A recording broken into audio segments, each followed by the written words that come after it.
किंवा मतदान नाही करतील किंवा तुमच्या संघटनेचा मानतील किंवा तुमच्या संघटनेचा पाठिंबा मान्य करून तुमच्याबरोबर येतील किंवा आणि कुणाचं काही करतील, परंतु याच्याकरता वैयक्तिक समाजामध्ये विद्वेष पसरवणं हे बंद केलं पाहिजे, एवढं या ठिकाणी सांगितलं.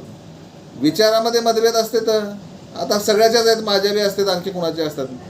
माझं मत तुम्हाला मी पटवण्यासाठी माझा हा व्हिडिओ करत नाही, फक्त एवढं सांगण्यासाठी करायला.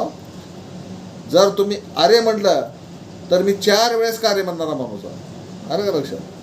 तर सांगायला तुम्ही की बाकी सगळं समाजात चालू होतं, संघटनेत चालू होतं. आता राजकीय पक्षाला तुम्ही कुणाचं तर कास धरणार, तुम्ही कुणाचं तर बोलणार, कोणी शिवसेनेचं बोलणार ठाकरेच्या, कोणी एकनाथ शिंदे शिवसेनेचं बोलणार, कोणी भाजपचं बोलणार, कोणी काँग्रेसचं बोलणार, कोणी शरद पवारच्या राष्ट्रवादीचं बोलणार आणि कोणी अजित पवारच्या राष्ट्रवादीचं. ज्याचं त्याचं बोला.